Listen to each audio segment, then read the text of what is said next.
We just got back from Acuña, Mexico. We went down there to help finish the build-out project, but also to feed folks, do what Mission UT does best, and that's feeding people physically and spiritually. So we took down a few hundred burgers and hot dogs and set up some grills down there and started cooking. I didn't realize what you could do in 3 days, but we did a lot of sheet work, insulation, framing the walls. But it's just awesome opportunity to invest, sow seed of our efforts, our labors.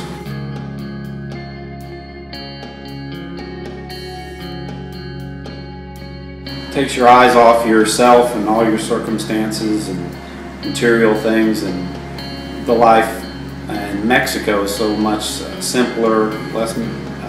They have much less materially than we do. You don't realize it when we get so caught up in our everyday life here. The biggest thing that I saw when I got there was the amount of poverty that you see. Like, it's not just this one picture of this one house. It's endless. It just goes on and on and on. I had one lady came up to me and she was just crying, and she just kept saying, "Thank you, thank you, thank you." She's just so happy that we're there building a church, you know, a place where they can come and worship. I love seeing the children and bringing coloring books and us sitting around coloring. This last time I brought polish and I painted all their toenails, and you know, just little things that that they don't normally get. I've been studying about God's riches and treasures, and knowing that they're not tangible things that toil and rust, and just seeing how little the people in that community have. They make everything, you know.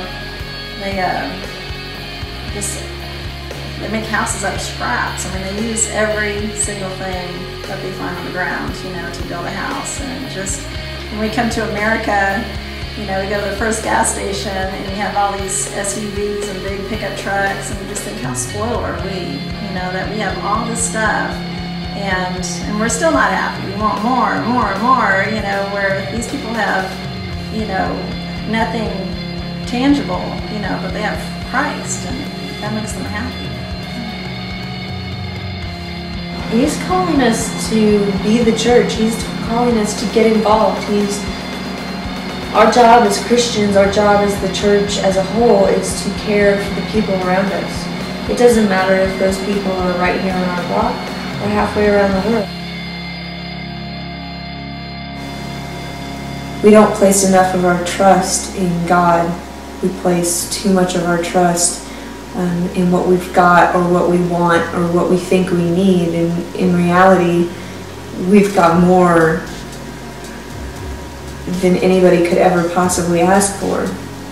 I think that it's definitely going to affect how I live my life and how I spend the money God has given me. One of the local pastors from one of the other mission churches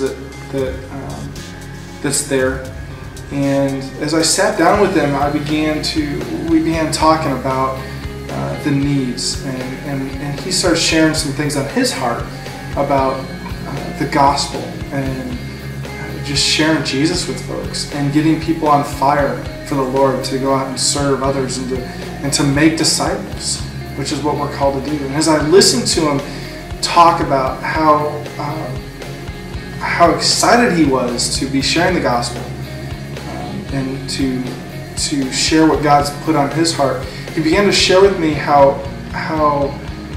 he doesn't feel like they're doing enough fast enough, that they need to be doing more, and that they need to be going to other countries to help support that are in more poverty, and that they have so much stuff that they need to get rid of.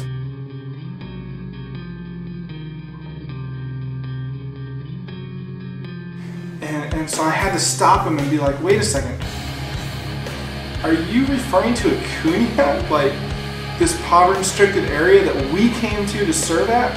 Or are you referring to someplace in America? Because it sounds like we're talking about America.